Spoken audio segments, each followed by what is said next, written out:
The rain hammers against the cafe window like an accusation. Elena's fingers trace the scar beneath her collarbone, a habit she can't break, a reminder she can't escape. 6 months since the transplant. 6 months of borrowed time, borrowed breath, borrowed life. She watches him through the glass before he sees her. Alex Morrison stands under the cafe's awning, shoulders rigid with the kind of tension that comes from carrying someone else's death. His dark hair catches the light from the street lamp, and when he finally pushes through the door, bringing the scent of rain and something indefinably sad, Elena's new heart, Sarah's heart skips against her ribs. Elena. His voice carries the careful politeness of someone who's practiced this moment 1,000 times in his head. She stands, and the world tilts slightly. Alex. They don't shake hands. They don't hug. They simply stand there, two people connected by the most intimate transaction imaginable. Strangers bound by blood and breath, and the terrible arithmetic of loss. Thank you for agreeing to meet. She gestures to the empty chair across from her. I know my letter was forward. He sits, and she notices how his fingers drum against the table the same rhythm she's been feeling in her chest for months. Sarah always said I was too polite to ignore a heartfelt letter. The words catch in his throat, and Elena feels that catch echo in her own chest. Tell me about her. The request surprises them both. Alex's eyes green as sea glass search her face as if looking for traces of his sister. In Elena's features, she was everything I'm not. Brave, reckless. She'd have loved that her heart went to someone who writes letters to strangers. Elena laughs, and the sound is lighter than she remembers it being before. Before the accident. Before Sarah. I'm not usually brave. You're here. The simple observation hangs between them. Outside, the rain continues its relentless percussion, and Elena realizes she's been holding her breath when she finally exhales. Alex's eyes follow the movement like he's memorizing it. I keep wondering, she says, her voice barely above a whisper, if I'm still me, or if I'm becoming someone else, someone better. Alex leans forward, and she catches his scent again, rain and cedar, and something that makes her pulse quicken. Sarah was good at making people better versions of themselves. Is that what's happening to me? I don't know. His honesty is brutal and beautiful, but I'd like to find out. The confession settles between them like a challenge. Elena's coffee has gone cold, but she doesn't move to push it away. Neither does he. They're caught in this moment, this breath, this space where grief and gratitude blur into something that might be hope. I dream about her sometimes, Elena admits, about the accident, but not the way it happened. In my dreams, I save her instead. Alex's hand moves across the table, not quite touching hers, but close enough that she can feel the warmth radiating from his skin. In my dreams, I save her too. The rain stops. The sudden silence is deafening. Elena. Her name sounds different in his voice, weighted with possibility and pain in equal measure. She looks up, meets his eyes, and sees her own desperate need for connection reflected there. The need to understand what it means to carry someone else's life inside you, to love someone through the vessel of their sacrifice. What happens now? She whispers. Alex's almost touch becomes real. His fingertips brush against her knuckles, and Elena's borrowed heart stutters with recognition. Now, he says, we figure out how to live with what we've been given. Elena's apartment is a testament to control, clean lines, neutral colors, everything in its carefully designated place, everything except the chaos Alex brings with him. You collect architectural books like Sarah collected vintage records, he observes, running his fingers along the spines on her shelf. The casual intimacy of the gesture makes Elena's breath catch. I design spaces that make people feel safe. She hands him a cup of tea, their fingers brushing in the exchange. The contact sends electricity shooting up her arm. What did Sarah collect records for? The stories they told. She said every song was someone's truth. Alex settles onto her couch, and Elena notices how he claims the space, not presumptuous, but present, solid, real. She'd have loved this place. All this light. Elena sits beside him, close enough to feel the warmth radiating from his body. Light was important after the accident. I couldn't bear darkness for months. Were you afraid? Terrified. She turns to face him, tucking one leg beneath her. I kept thinking I was living on borrowed time, that maybe I didn't deserve. Don't. His voice is sharp enough to cut. Don't finish that sentence. The intensity in his eyes makes her stomach flutter. This is dangerous territory, the space where gratitude becomes something else, where grief transforms into need. Alex. His name tastes like a confession on her tongue. He sets down his tea with deliberate care. And when he turns back to her, something has shifted. You want to know what I think about when I look at you? Elena nods, not trusting her voice. I think about how Sarah would have liked you, how she'd have teased you about your perfectly organized spice rack, and then convinced you to rearrange your entire life for the sake of adventure. His hand finds her cheek, and Elena leans into the touch like a flower turning toward sunlight. I think about how grateful I am that part of her lives on in someone who deserves every breath. You don't know me well enough to say that, don't I? His thumb traces the line of her cheekbone. Your heart tells me stories about you every time I'm near you. How it races when you laugh, how it steadies when you're determined, how it stops completely when you look at me like you're doing right now. Elena's world narrows to the space between them, to the way his eyes darken when she shifts closer, to the careful way he breathes, as if afraid sudden movement might shatter whatever spell they're weaving. This is complicated, she whispers. The best things usually are. His other hand finds her waist, fingers spreading against her ribs where Sarah's heart pounds against his touch. Elena feels exposed, vulnerable, as if he can read every secret her body holds. I should feel guilty about this, she admits. About wanting. What do you want, Elena? The question hangs in the air between them, loaded with possibility and danger. Elena's hands find his chest, feeling his heartbeat through the soft cotton of his shirt, strong and steady and alive. I want to stop feeling like I'm apologizing for existing, then stop apologizing. He leans closer, and Elena can taste the possibility of his kiss on her lips, but just before their mouths meet, her phone rings, a sharp intrusion that shatters the moment. Elena glances at the screen. Dr. Martinez. I should take it, Alex says, but his hands don't leave her body. She answers with shaking fingers. Dr. Martinez. Elena, I need you to come in tomorrow. There's been a development with your case. The words hit her like ice water. Alex must see the change in her expression, because his grip on her waist tightens protectively. What kind of development? We'll discuss it tomorrow, 2 o'clock. The line goes dead. Elena stares at the phone, suddenly acutely aware of every beat of her borrowed heart. Elena. Alex's voice pulls her back to the present. Whatever it is, we'll handle it. We. The word settles over her like a promise and a threat in equal measure. Will we? She asks, looking into his eyes and seeing her own fear reflected there. Instead of answering, Alex pulls her closer until she's practically in his lap, until she can feel his breath against her temple.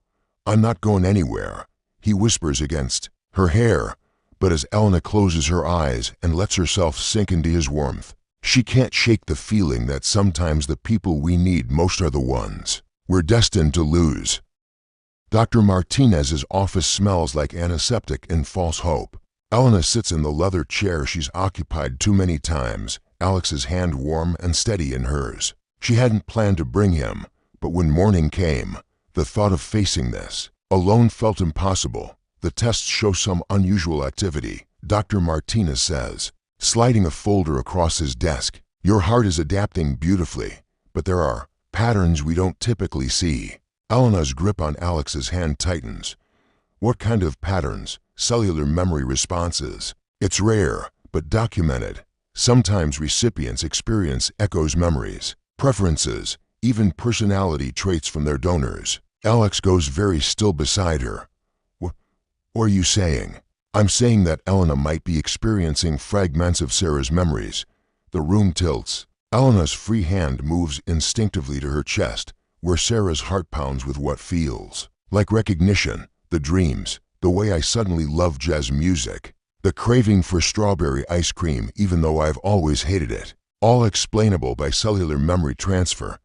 Dr. Martinez leans back in his chair. The heart contains its own complex nervous system. Sometimes, very rarely, it remembers. Alex stands abruptly, dropping Elena's hand. He paces to the window, his shoulders rigid with tension she can feel from across the room. Alex, she whispers. No. He turns, and the pain in his eyes nearly breaks her. This explains everything, doesn't it? Why you sought me out. Why I feel so connected to you. It's not real. It's just Sarah's heart recognizing home. The accusation hits Elena like a physical blow. She stands, moving toward him with careful steps. That's not true, isn't it? His voice cracks. How do we know what's you and what's her? How do we know if what I feel is for Elena or for the part of Sarah that lives inside you? Dr. Martinez clears his throat diplomatically. I'll give you some privacy to process this. When they're alone, Elena reaches for Alex, but he steps back, and the rejection stings worse than any physical pain she's endured. Look at me, she demands, using the voice she reserves for difficult clients. Look at me and tell me this is just cellular memory. His eyes meet hers, and she sees the war being fought behind them, love and logic, hope and fear battling for dominance. I can't tell the difference anymore, he admits. Elena closes the distance between them into quick steps, pressing her palm flat against his chest, right over his heart. Feel that? His heart pounds against her palm, rapid, erratic, alive, with want and confusion. That's not Sarah's heart, that's yours. Beating for me, Elena. Not because of some medical mystery, but because of who I am when I'm with you. Elena, I've never felt more like myself than I do when I'm with you. She interrupts, her other hand finding his face. Yes, maybe Sarah's heart led me to you, but everything after that first meeting, that's been us. Our choice, our connection. Alex's hands find her waist, pulling her closer despite his reservations. What if you're wrong? What if we're just playing out some cosmic joke? Then we're the luckiest people alive, she whispers, rising on her toes until her lips are a breath away from his, to find each other through such impossible circumstances. This time, when their mouths meet, there's no hesitation. Alex kisses her with the desperate hunger of a man who's been starving, and Elena responds with equal fervor. His lips are soft and demanding, tasting like coffee and possibility, and the kind of forever she thought she'd lost in that hospital bed. When they break apart, both breathing hard, Alex rests his forehead against hers. I'm scared, he confesses. Of what? Of losing you. Of loving you for the wrong reasons. Of not being able to separate what I feel for you from what I felt for her. Elena's heart, Sarah's heart. Her heart pounds steadily against her ribs. Then let's figure it out together. No more running. No more questions about what's real and what isn't. Just us, and whatever this is between us. Alex searches her eyes for a long moment, and Elena holds her breath until he nods. Together. He agrees, sealing the promise with another kiss that tastes like hope and feels like coming home. But as they walk out of the doctor's office hand in hand, Elena can't shake the feeling that the hardest tests are still ahead of them.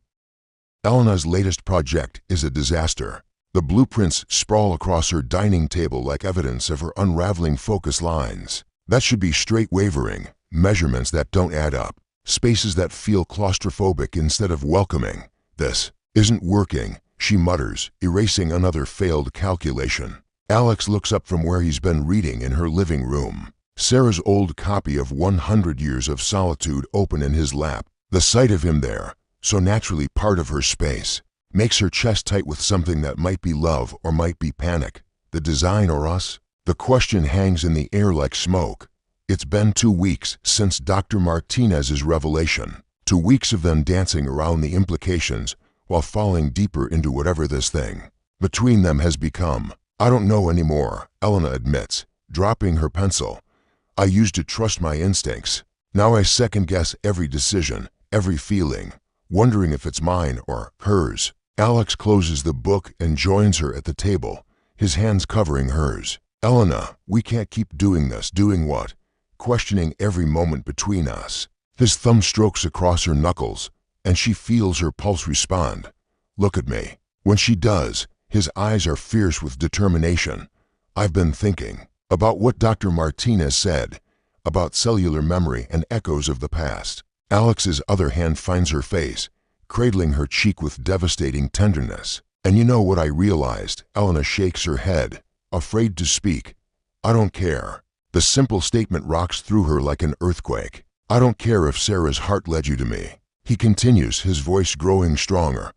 I don't care if some part of her lives on in you. Because the woman, I'm falling in love with the woman who reorganizes her spice rack when she's nervous, who bites her lip when she's concentrating, who laughs like sunlight breaking through clouds. That woman is entirely, completely you, Alex. I'm not done.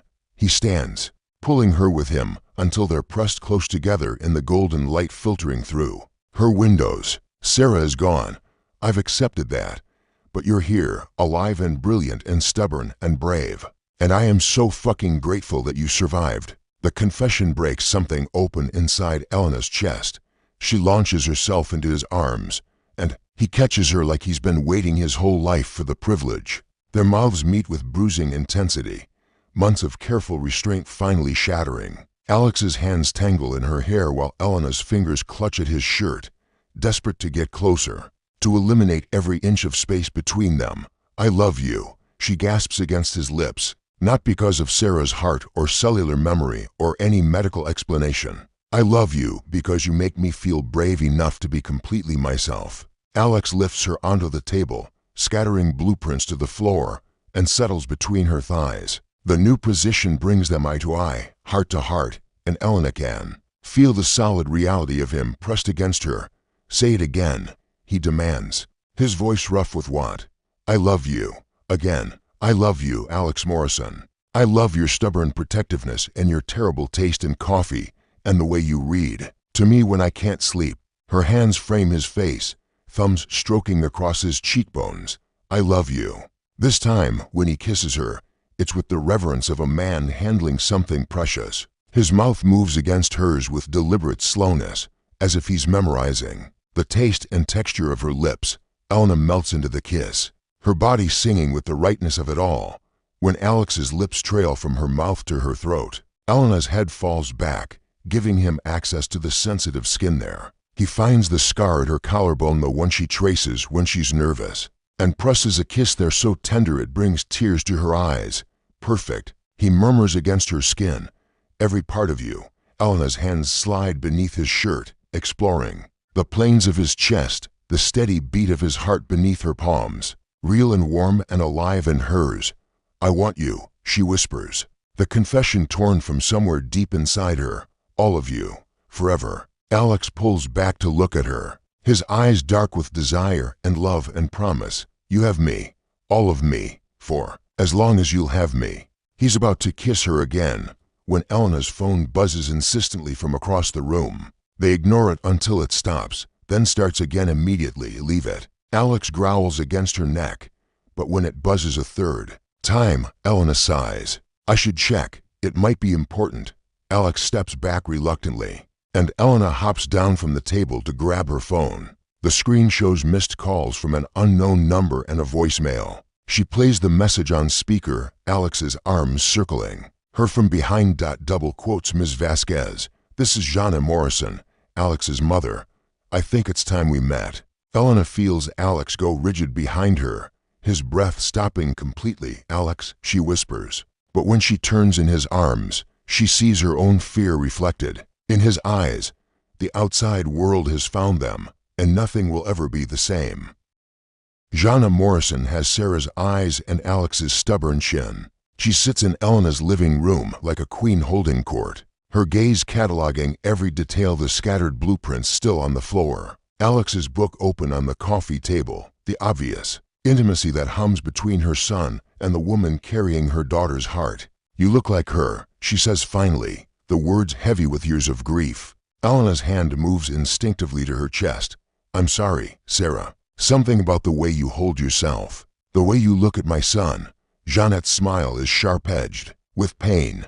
She always said Alex would need someone brave enough to love him despite his tendency to carry the world on his shoulders. Alex shifts beside Elena on the couch, his hand finding hers. Mom, why are you here? Because I've watched you disappear a little more every day since Sarah died. And now, Jeanette's eyes move between them, taking in their joined hands the protective way Alex leans toward Elena.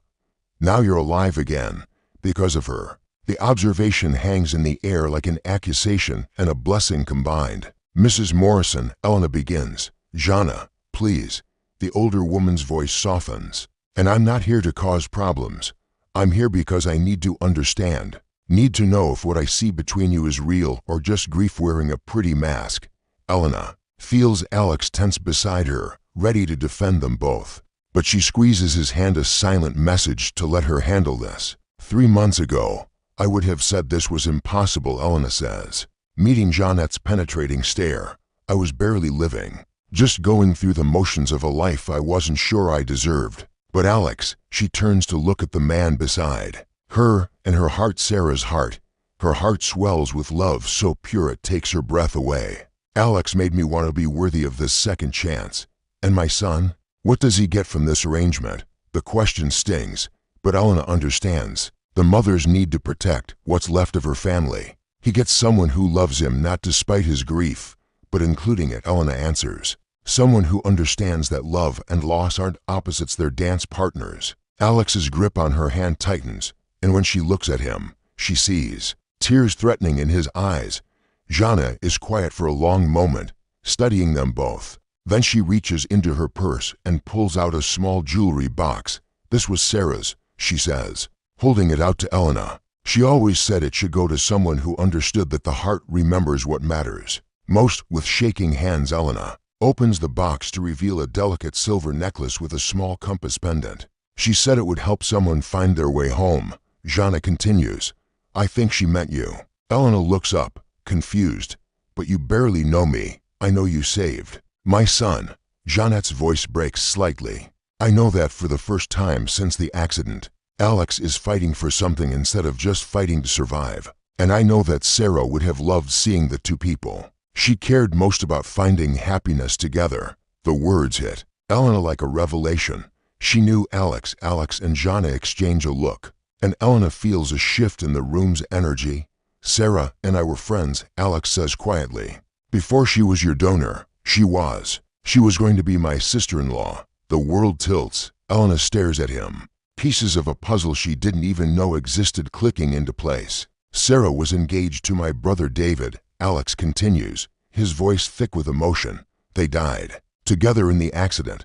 Sarah on impact, David 2 days later from his injuries. Elena's free hand flies to her mouth.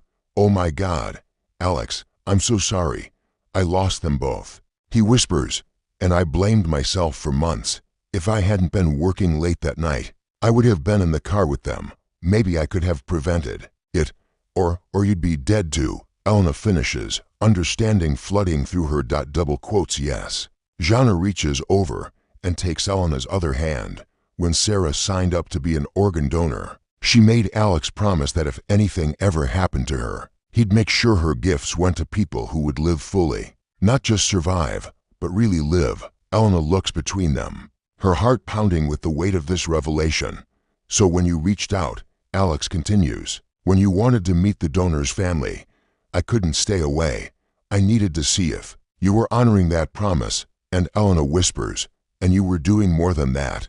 Alex brings their joined hands to his lips, pressing a soft kiss to her knuckles. You were living the life Sarah always said she wanted, full of purpose and passion, and the kind of love that makes you better than you thought you could be. Elena feels tears streaming down her cheeks, but for the first time in months, they're tears of gratitude rather than grief. She would have loved this, Jeanette says softly, loved seeing you to find each other, loved knowing that her heart helped create something beautiful, instead of just preventing something tragic.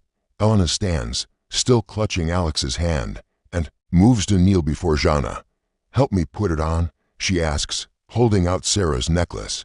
With gentle hands, Jeanette fastens the chain around Elena's neck. The compass pendant settles just above Elena's heart, Sarah's heart, and for a moment, Elena swears she can feel a flutter of recognition, of coming home. Thank you, Elena whispers. No, Jeanette replies, cupping Elena's face with motherly tenderness. Thank you for giving my children the ending they deserved. When Alex joins them, wrapping his arms around both women, Elena finally understands what she's been feeling all along. Not Sarah's memories or echoes of the past, but the future calling to her, bright and full of possibility and love. As they stand there in the golden afternoon light, Elena's fingers trace the compass pendant, and she realizes she doesn't need it to find her way home anymore. She's already there.